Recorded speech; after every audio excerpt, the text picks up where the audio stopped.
Welcome to this episode of What's Happening in Waupaca.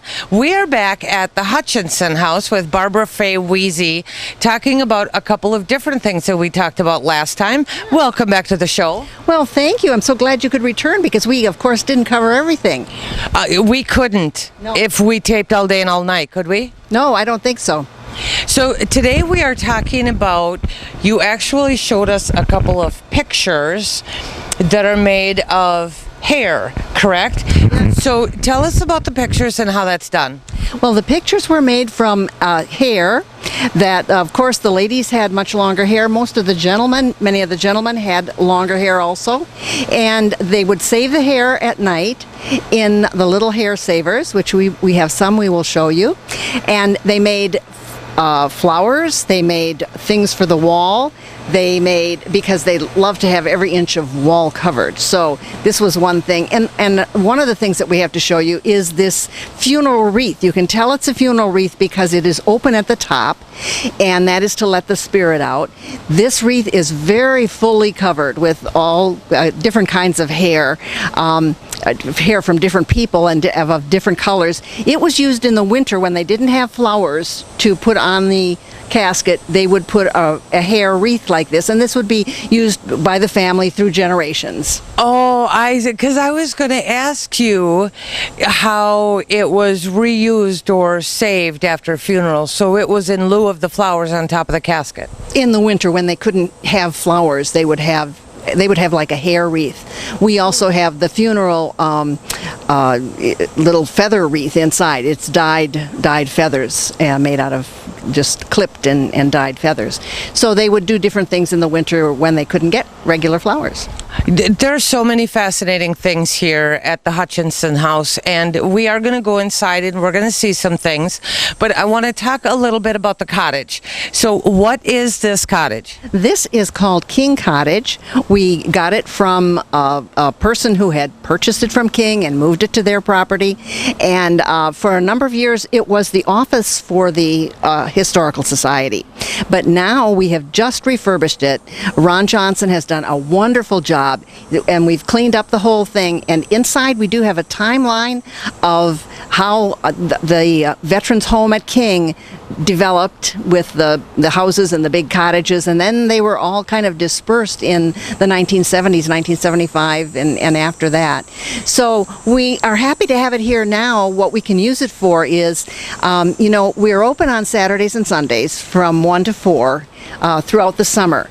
But if people can come for a tour at a different time, we're happy to have people come during the week or in May and September when we're technically closed. If you'd like to have a quilting group come, or a ladies group come, or a group of men can come, and we give you a tour of the house. And then we have so many quilts and laces and collections of different things that we don't have room to display, and we can bring some of them out to tables here for a little kind of extended tour, and people can get a little extra that way.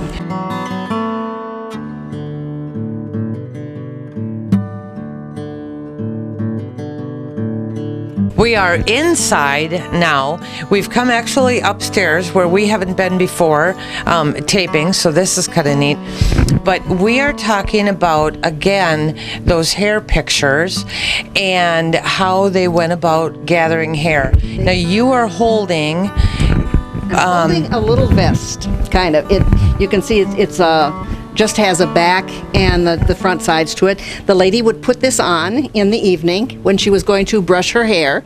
It served a couple purposes. It's made of that kind of material that hair just clings to. Mm-hmm. And that's what they wanted it for, so that when she brushed her hair, the hair would fall on this and not on the floor, which she'd have to clean it up from anyway. But she wanted to keep it so that she could have it. I'm going to actually give that to you. Ooh, I'm usually not allowed to touch things here. She would keep it in a little hair keeper like this. And whenever you go to a historical house and you see the dressing table, and there's either a little round porcelain jar, or ours is heart-shaped, which I think is really sweet, with a hole in it, that was where they kept the hair. And when the children are here, I like to open it up and show it like this, but you see, that's not really hair. That's just a hair net. Yeah, I see that. But I mean, it serves a purpose, and I mean, today you have your hair cut off and you donate it for wigs. Back then, they kept family keepsakes. And you know what? I found out that today, many young ladies are saving their hair. There are women these days who actually make hair flowers, and they will make tiaras for their wedding of their own hair. So they'll have tiaras or a hairpiece that they can put on, a fancy hairpiece that they can put on. And of course, you want to look at yourself in a little mirror, and this mirror was made from a moose antler. So you can see that's where the antler was on the moose's head, and it didn't have this mirror when it was on the moose, but it does now. Somebody made that for someone. Wow, that's really beautiful. So great. So we've got the vest. We've got, and that's really interesting. It just brings me back to everything old is new again. I mean, everything tends to run its course, and we're all familiar with horsehair jewelry. So it's really interesting to find out about human hair, the pictures, and the funeral wreaths. They would also make jewelry, and they would make little watch fobs. The men would have those round watches. They would wear vests with a little vest pocket. The round watch went in the pocket. When they became engaged, the young lady would take her hair to the jeweler. The jewelers often did this as well as people at home, and have it made into what was called a watch fob, about this long. You'd clip one part to your vest, the other part went onto the watch, so that whenever the gentleman checked the time, he would think of his beloved. That is really interesting.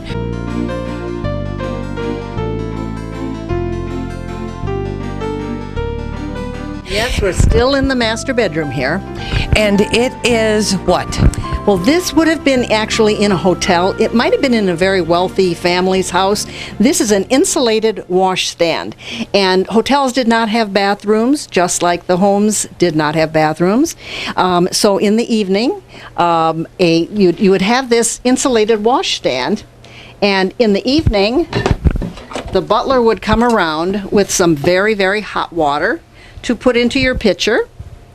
The stand was insulated from 3 sides. The towels were under on this 4th side. You had all of your shaving accoutrements here. So in the morning, you would be able to get up. The water would still be warm, and you could shave. You'd have your nice mirror here. And then if you were in town on business, you could have the business person come and meet you, and you'd have a table to work at. What a fabulous way to make sure that you had hot water whatever time you got up in the morning, or at least very warm, and it was dual purpose for the hotel as well, right? Ladies, gentlemen, whoever would certainly appreciate that.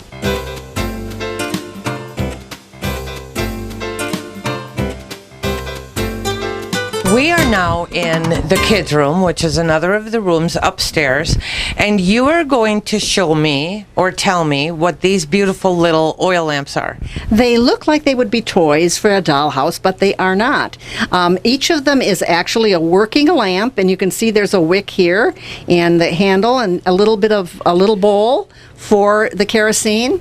Each of them are working lamps, and what they were, this one is very handy because it could either hang on the wall like that, or it could go on a flat surface. And what Mother would do is fill the lamp with oil. About 5 minutes worth of kerosene would fit in here. And when she tucked the little ones into bed, we're in the bedroom here, she would put this in a safe place and say good night. No drinks for you before you go to bed, because you don't want to have to get up and go to the bathroom. That's right. And then she would go and be able to know that, about 5 minutes the lamp would go out, and so there would be no fire hazard, and the kids would have a little kind of a nightlight to go off to slumberland. Which kids normally, kids like. We think of kids today liking that, but it's neat to see. Now, how old are these? To be honest with you, I don't know. I'm sure this is from before probably about the turn of the century or so. This one could be a little bit more contemporary, but they were from before the 1920s, I would say. I like to hear that the kids had little night lights. Yes, parents love their children. in any age and time, and they try to make them feel safe, make them feel happy, and go off to sleep nicely in any age. We forget how much stuff modern day, like the night lights that we plug in, we forget how much of that came from our ancestors with things like kerosene lanterns. Right, we do, and everything has its little train from the past to the present. There really is not much new under the sun. One of my other favorite things that we have of a children's is we think onesies are such a modern thing. Well, we can show you. I have a onesie from 1890, and mothers have always wondered, how do I keep this kid's shirt in his pants? And you can see how she made a central panel, and his little legs would go through on either side, and she had a fancy little onesie, 1890. Beautiful. Terrific. If you have a chance to come to the Hutchinson house, you're open Saturdays and Sundays from 1 to 4 officially, but you can always contact them if you're coming into town or you have relatives coming into town. This is an absolutely fabulous place to visit. Thank you, Barbara Fay. Please bring your friends, and remember, we do have little crafts and things for kids to do, and sometimes actually the adults like the crafts too. So, and we're going to head back outside now. Okay.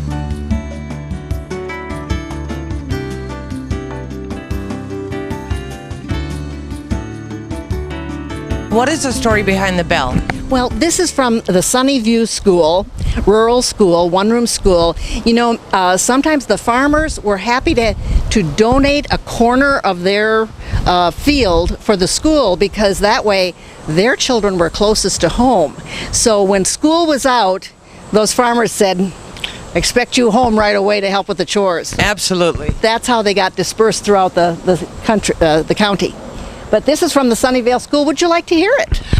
We would like to hear it, actually. And right before we hear that, I want to thank everybody for joining us for this episode of What's Happening in Waupaca, and enjoy the bell. School's out.